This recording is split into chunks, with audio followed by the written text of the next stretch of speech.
Boa noite. Quantos estão felizes de estar na casa de Deus? Amém.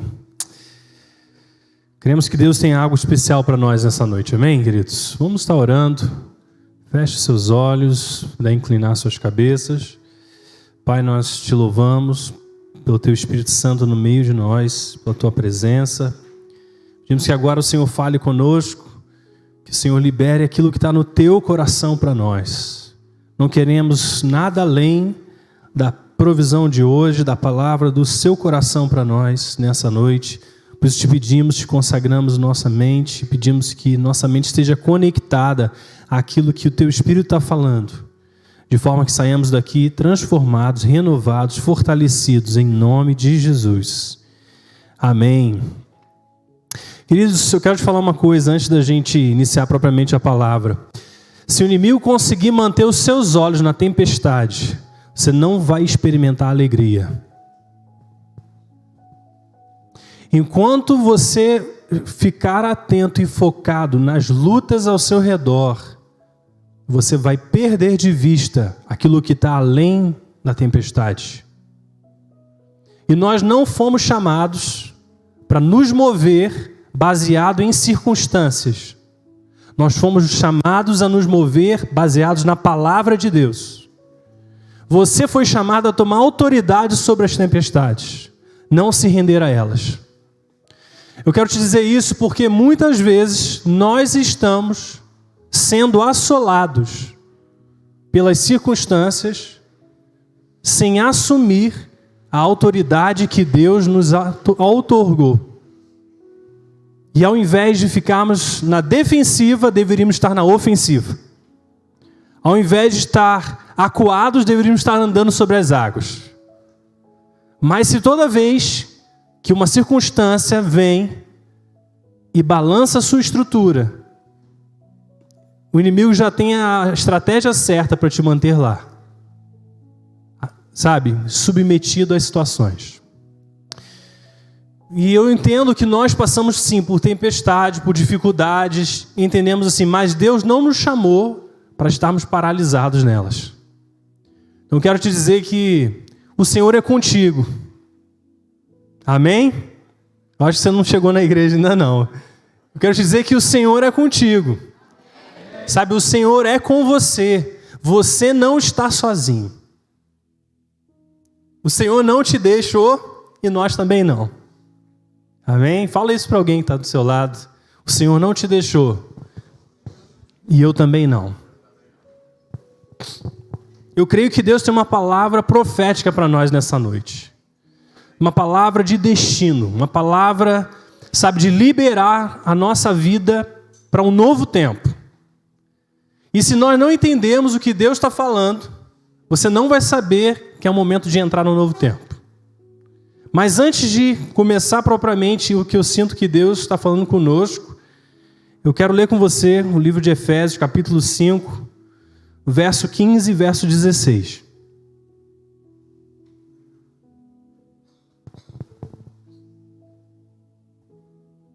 Efésios, capítulo 5, verso 15, diz assim: Tenham cuidado com a maneira como vocês vivem, que não sejam como insensatos, mas como sábios, aproveitando ao máximo cada oportunidade, porque os dias são maus.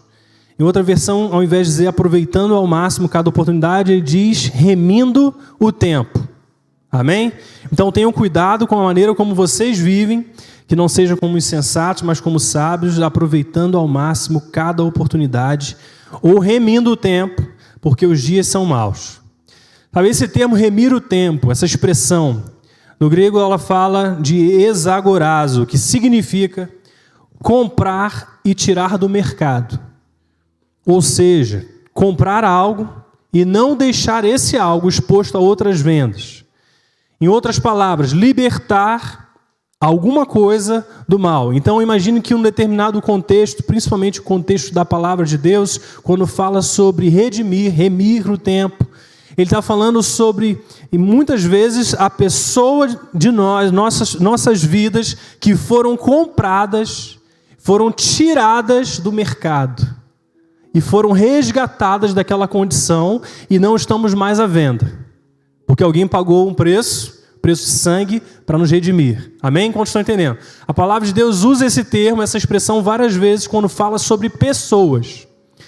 Mas nesse texto de Efésios, ele usa essa mesma expressão para falar sobre o tempo.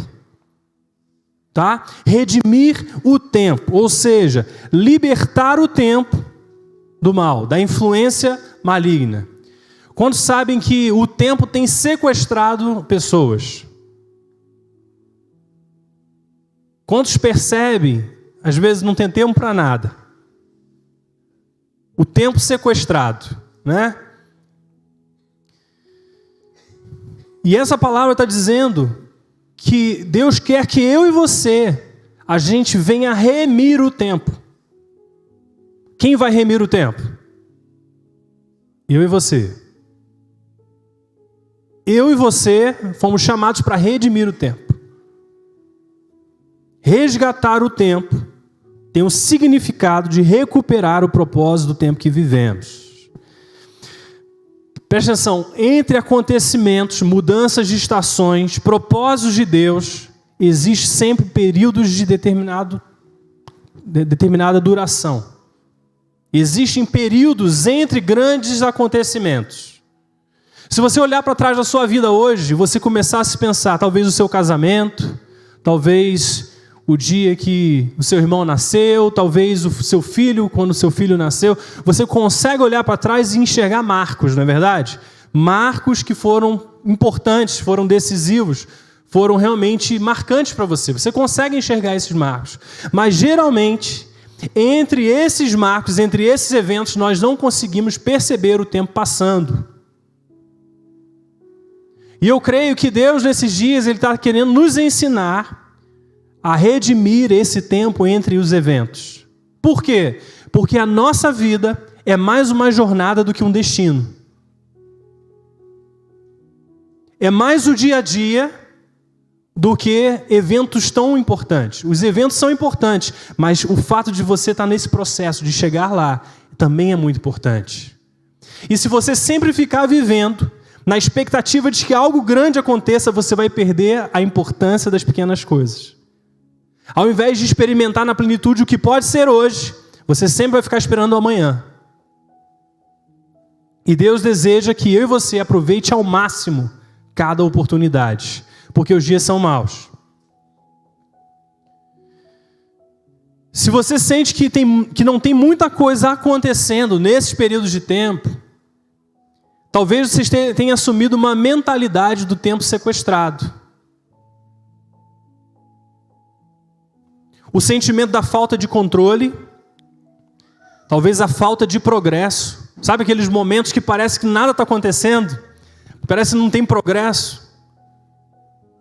Ou então o tempo de espera, que frequentemente faz que nós nos comportemos como Abraão, ao tentar fazer com Ismael aquilo que Deus queria fazer com Isaac.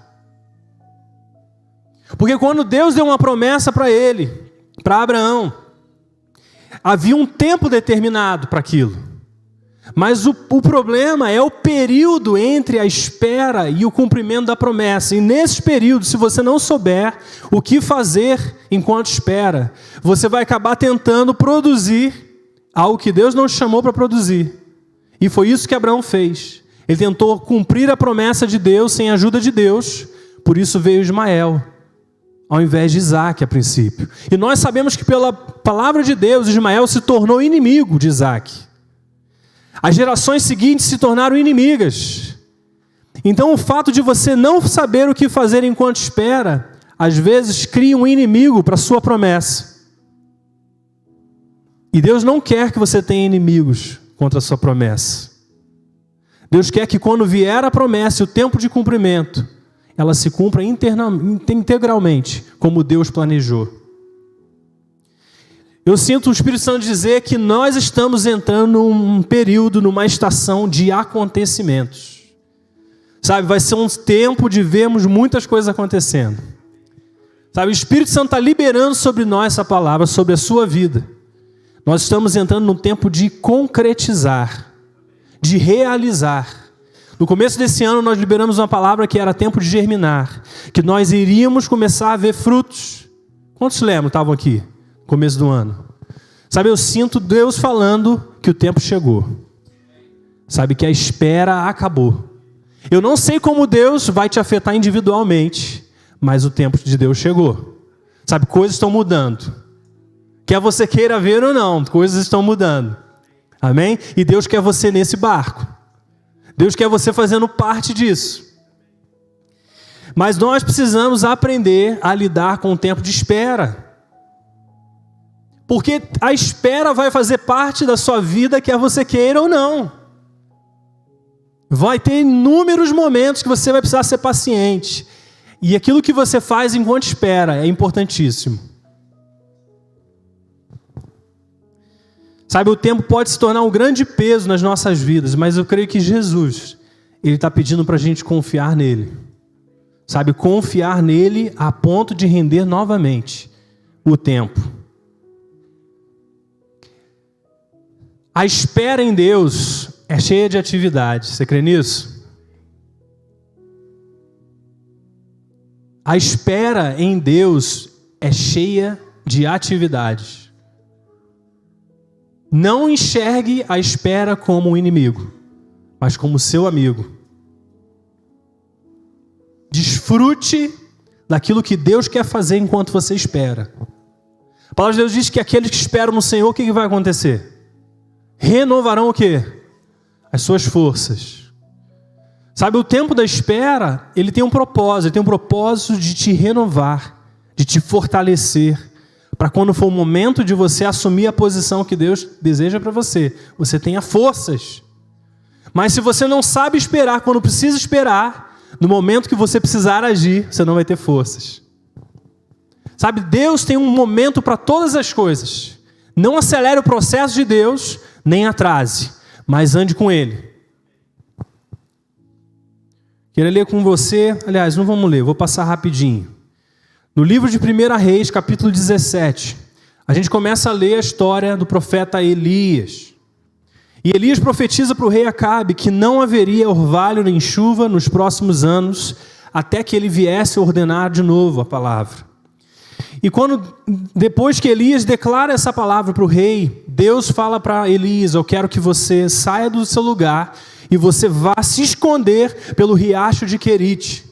E ali a palavra de Deus diz que Deus enviaria o alimento e a provisão para aquele tempo. Então Deus envia os corvos, ali havia água, havia alimento, e Elias foi alimentado, foi provido tudo aquilo que ele precisava para permanecer escondido.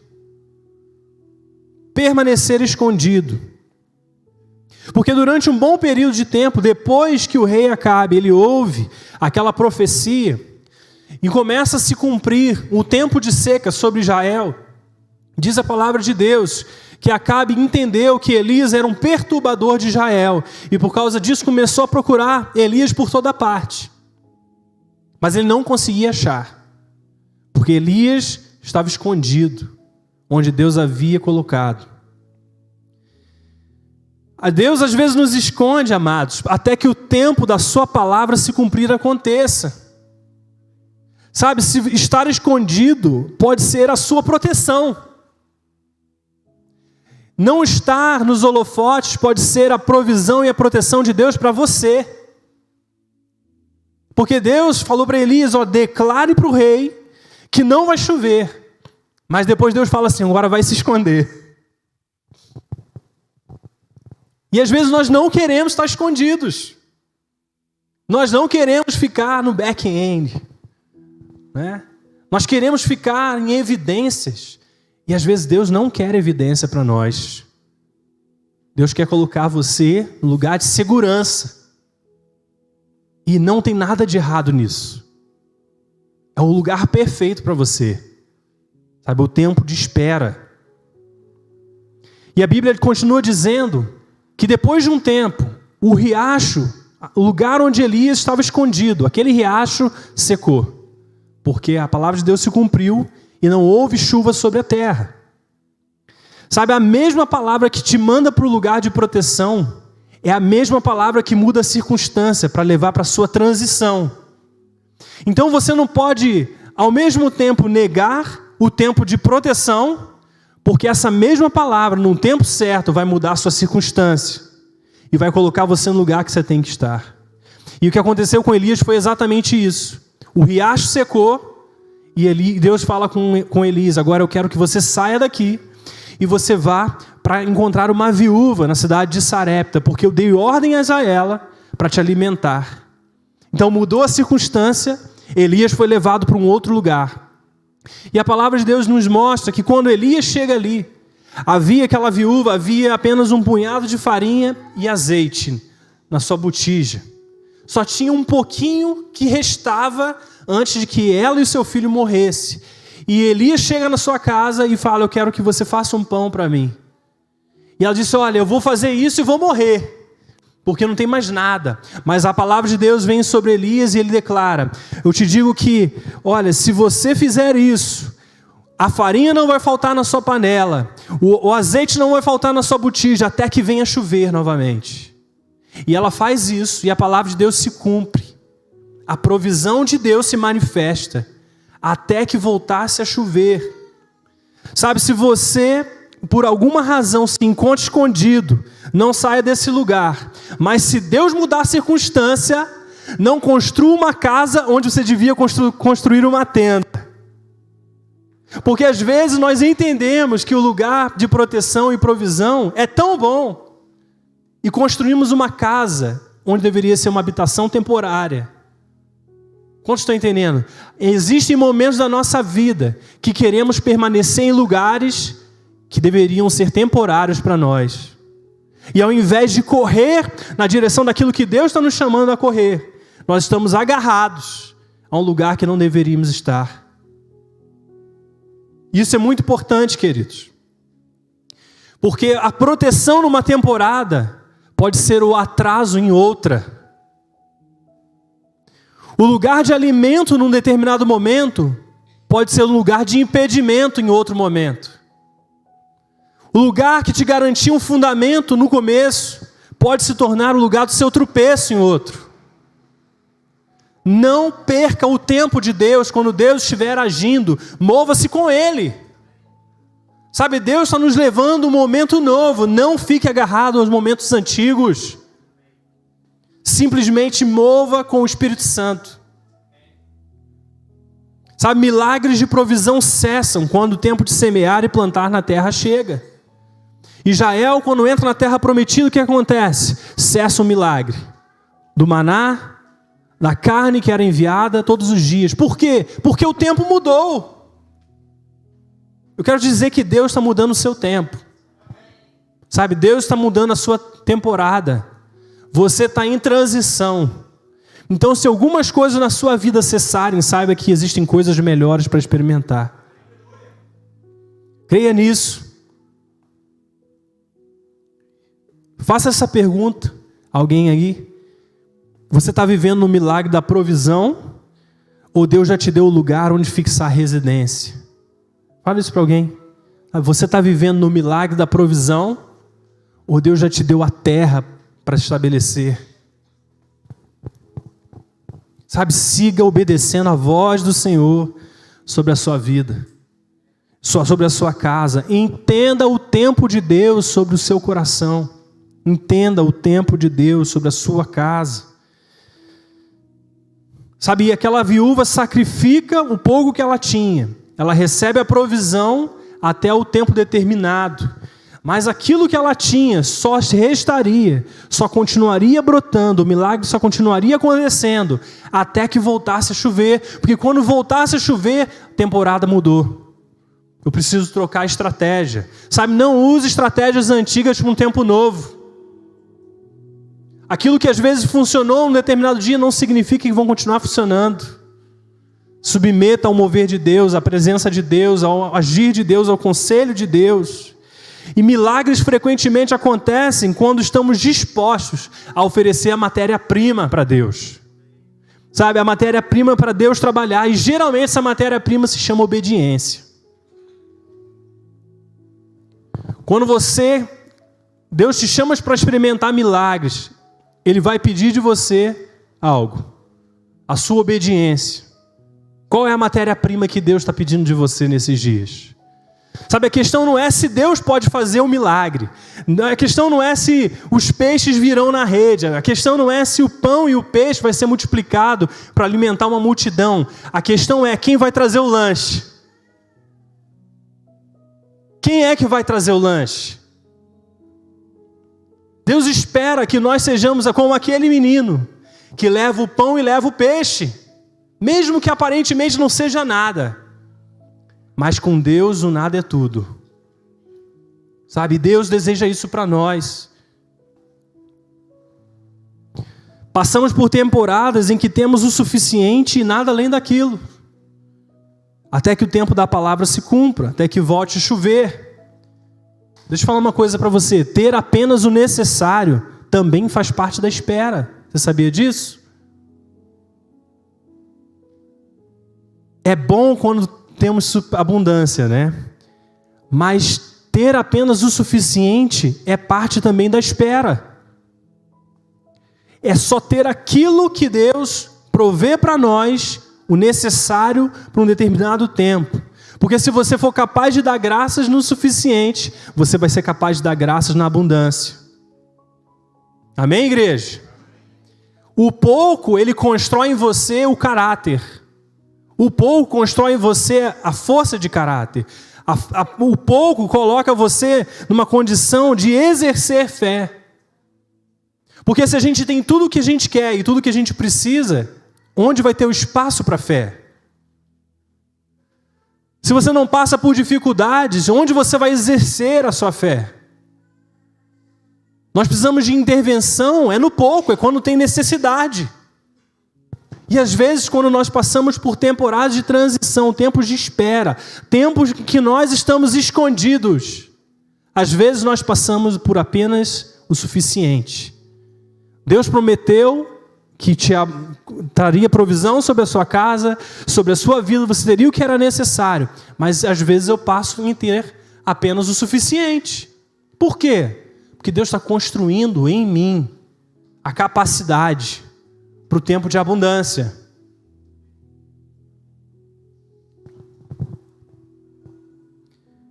Ezequiel capítulo 36, 26 diz assim: eu lhes darei um novo coração, e colocarei em vocês um novo espírito, e removerei meu coração de pedra, seu coração de pedra, e lhes darei coração de carne. Porei dentro de vocês o meu espírito, para que sigam os meus decretos, e tenham cuidado de obedecer aos meus estatutos. O Espírito Santo está dentro de nós, buscando nos conduzir a esse lugar de obediência. Sabe, obedecer não importa a circunstância. Lugar de obediência, lugar de gratidão. E ali no terceiro ano da seca, Deus ordena que Elias volte e anuncie ao rei Acabe que a chuva virá. E ao mesmo tempo em que ele anuncia, ele confronta o rei Acabe, porque aquele rei havia se contaminado, havia se desviado e estava adorando outros deuses a não ser o Senhor. Então Deus usa aquela situação para gerar um confronto entre duas mentalidades. Entre a mentalidade que se deixou levar pelas coisas externas e a mentalidade que segue o coração de Deus. E nós conhecemos a história. Elias vai para o Monte Carmelo e ele desafia os profetas de Baal. Mas mais de 400 profetas estavam ali. E ele diz assim nós vamos ver quem é o Deus verdadeiro. Nós vamos oferecer um sacrifício, um altar a Deus. E o Deus que responder enviando fogo, esse é o verdadeiro Deus. E diz que aqueles profetas passaram a manhã toda, da manhã até a hora do almoço, sabe, clamando, orando, se machucando, crendo que Baal responderia, e nada aconteceu. Mas então, ao fim desse tempo, Elias se levanta e ele constrói o altar, restaura as pedras, coloca o altar de acordo, um altar em honra ao Senhor, coloca o sacrifício lá e pega aquilo justamente que está faltando, a água, aquilo que era raro por causa da severa seca que Israel estava experimentando. Ele pega a água e ele derrama sobre o altar e ele invoca o nome do Senhor. E o que acontece é que Deus envia fogo do céu, consome o altar, consome o sacrifício, consome a água, e ali todo o povo volta para Deus. Essa foi a história. Mas o livro de Reis, 1 Reis, capítulo 18, não para aí. Verso 41 diz assim: Então disse Elias a Acabe: Agora sobe, come e bebe, porque há ruído de uma abundante chuva. E Acabe subiu a comer e a beber. Mas Elias subiu ao cume de Carmelo. E ele se inclinou por terra e pôs o seu rosto entre os joelhos. E disse ao seu servo: Sobe agora e olhe para o lado do mar. E subiu e olhou e disse: Não há nada. Então disse ele: Volta lá 7 vezes. E sucedeu que a 7ª vez disse: Eis aqui uma pequena nuvem, como a mão de um homem subindo do mar. Então disse ele: Sobe e diz a Acabe: Aparelha o teu carro e desce, para que a chuva não te impeça. E sucedeu que, entretanto, os céus se enegreceram com nuvens e ventos, e veio uma grande chuva. E Acabe subiu ao carro e foi para Jezreel. Já havia chuva naquele momento? Não. Mas Elias diz assim a Acabe, depois que o povo se volta para Deus, ele diz assim: Eu já ouço o barulho de grande chuva. Por isso, Acabe, se prepare. Mas o que Elias faz? Não havia manifestação e nenhuma evidência ao seu redor, nos céus, em lugar nenhum, que a chuva estava chegando. Apenas a palavra do Senhor dizia: a chuva está chegando. E ele conseguia ouvir aquele som. E o que Elias faz é subir no lugar mais alto de Carmelo. No mesmo lugar em que foi sacrificado um altar a Deus, em que Deus respondeu com fogo, naquele mesmo lugar Elias se coloca de face em terra. Sabe, quando Deus ele realiza um milagre na nossa vida, na sua vida, Ele não está construindo apenas, sabe, uma história para você contar, mas Ele está colocando diante de você um memorial. E esse memorial, ele faz você lembrar que o Deus que respondeu uma vez, continua respondendo hoje. Sabe, as intervenções de Deus na sua vida são memoriais e convites para que Deus se manifeste novamente. Não são apenas histórias, testemunhos do passado, mas são testemunhos para serem apresentados e vividos hoje. E Elias entendeu isso, e ele foi no lugar mais alto, ele se colocou de face em rosto e falou para o seu ajudante: Olha, você vai lá agora ver. E ele foi durante 7 vezes. Às vezes nós paramos na 2ª, às vezes paramos na 3ª, diante da falta de evidências que Deus está para agir. Mas ele fez aquele seu servo, seu ajudante, 7 vezes.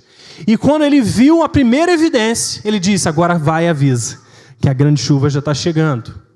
Você percebe que mesmo tendo o ouvido, a chuva, mesmo tendo tido a palavra de Deus, Elias ainda precisava voltar ao seu memorial e ali colocar a face em terra e clamar e orar. Não sei o que Elias fez ali, mas ele estava com a sua cabeça nos seus joelhos, até que viesse a evidência, a manifestação, a primeira manifestação da resposta de Deus. Quero te dizer que em tempos novos, que Deus está liberando uma nova temporada para nós precisamos agir assim como Elias agiu. Não apenas saber que Deus está prometendo, não apenas ouvir o som da chuva, mas colocar-nos de joelhos e começar a gerar a realidade que nos foi prometida. Sabe, Deus tem promessas para você, mas você precisa pagar o preço por elas. Não significa que você que vai fazer as coisas, porque nós não podemos fazer nada, mas significa que nós precisamos ser os cooperadores com a obra de Deus. Nós precisamos ser aqueles que dizem sim e amém aquilo que Deus já disse sim e amém. Sabe, nós fomos chamados para gerar primeiro dentro de nós a promessa de Deus. Eu sempre falava com a Flávia que durante muitos anos nós sabíamos que Deus estava nos chamando para o ministério de tempo integral. Nós sabíamos disso. Tínhamos as promessas de Deus, mas chegou um momento em que não tinha ninguém para nos enviar. Mas Deus nos enviou. Deus tinha essa promessa. E aí um dia eu falei com ela assim: Flávia, se nós não acreditarmos no chamado de Deus na nossa vida, ninguém mais vai acreditar. Então nós é que precisamos pagar o preço, nós é que precisamos vender as nossas coisas, nós é que precisamos sacrificar, assim como Elias sacrificou no altar. Você é aquele que precisa acreditar naquilo que Deus está falando, mais do que qualquer outra pessoa. Porque se você não acredita na promessa de Deus, quem vai acreditar? Então nós precisamos, queridos, estar dispostos a andar a última milha, a fazer o que é necessário e aquilo que é mais do que necessário, para ver os planos de Deus se cumprirem em nós. E sabe o que acontece? Quando você começa a andar, você vê a ação de Deus abrindo o caminho, sabe? Estabelecendo os caminhos, fazendo as coisas acontecerem. Mas você foi corajoso de assumir o risco. Sabe, você está aqui nessa noite, Deus tem uma palavra para você. Você precisa acreditar na palavra de Deus sobre a sua vida. Você não pode esperar que alguém te promova. Você não pode esperar que alguém chegue para você e fale, ó, isso aí que você tem realmente. Eu não estou dizendo que não vai acontecer. Mas você não pode estar preso nisso, paralisado por isso. Enquanto alguém não colocar as mãos sobre a sua cabeça e você, olha, cumpra aquilo que Deus está te falando, você não vai fazer nada.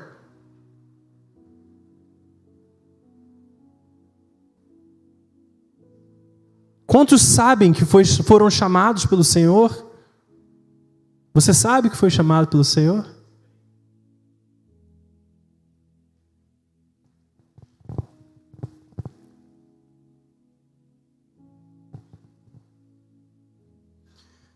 Eu me lembro, há uns 5 anos atrás, que Deus me deu uma imagem de uma porta. E quando eu entrava nessa porta, eu vi várias outras portas. E Deus falou comigo assim, entra nessa primeira porta. Porque parece não ser muito, mas quando você entrar nessa porta, outras possibilidades vão aparecer. E eu fiquei meditando naquilo, e logo depois, eu estava acessando a internet, e eu vi um grupo de pessoas, eu não sei se era cientista, não sei exatamente o que era.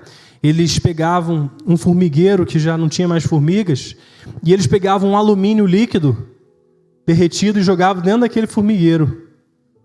E naquele formigueiro só aparecia aquela entrada. E eles jogavam aquilo ali.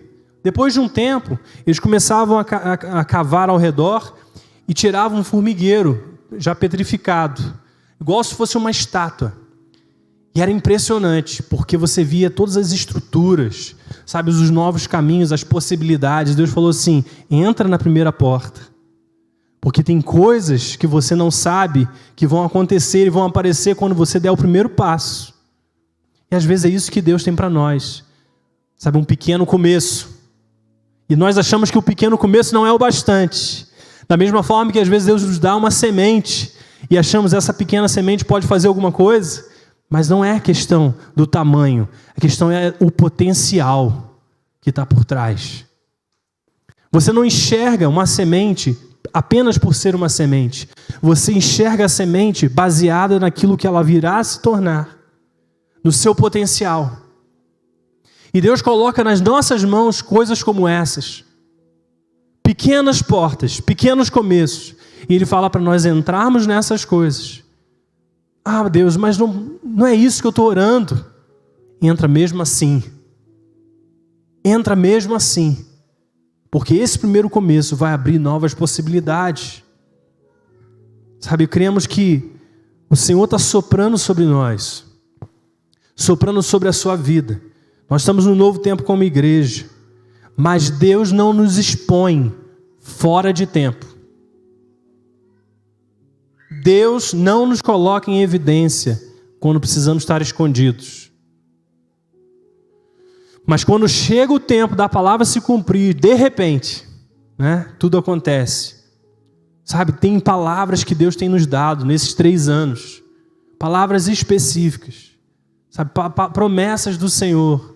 São para você. Não são para nós só. São para você. Você faz parte, você foi atraído a esse lugar. E essas palavras são para você. E durante a semana, eu claramente ouvi o Senhor falando comigo, dizendo, eu quero que você comissione a igreja. Eu quero que você encarregue a igreja a correr, a cumprir a obra que eu tenho dado a eles. Você está aqui nessa noite porque Deus tem uma comissão sobre a sua vida. Não é tempo mais de ficar paralisado, não é tempo mais de ficar estagnado, é tempo de correr, é tempo de carregar a palavra que Deus tem sobre a sua vida. Eu acho que vocês não estão muito animados, não.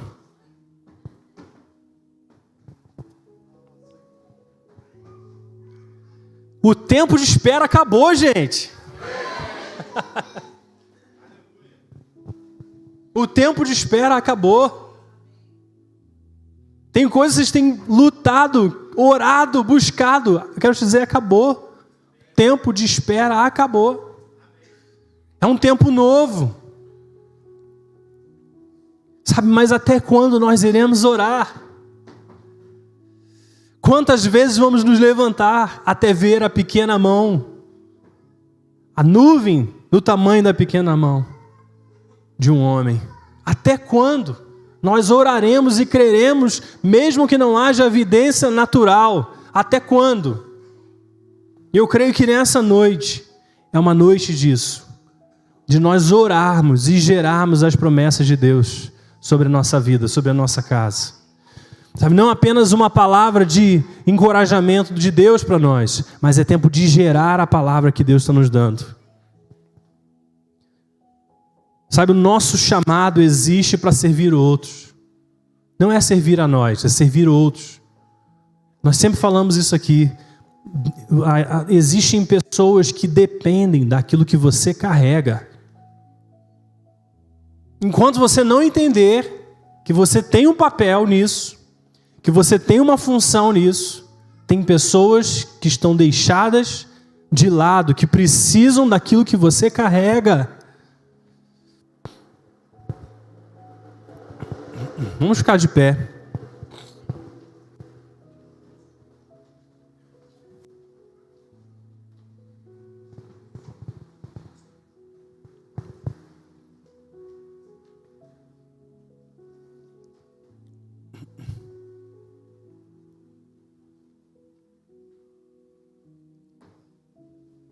Creio que Deus está levantando restauradores de ruínas. Sabe, restauradores de cidades assoladas. Deus está restaurando, sabe, lugares que estão destruídos. E Ele está restaurando e quer restaurar por meio da sua vida. Tem pessoas esperando ouvir a palavra de Deus, o evangelho do reino através dos seus lábios. Tem pessoas que estão morrendo, pessoas sedentas, famintas pela palavra de Deus, e você carrega a autoridade, a capacidade de compartilhar essa palavra. Eu não vou fazer apelo, amados, nessa noite, porque é tempo de gerar. Eu quero liberar a transmissão, quero te abençoar, você que está acompanhando a gente online, que o Senhor te abençoe e te dê uma semana frutífera, continue fazendo na sua vida aquilo que está fazendo também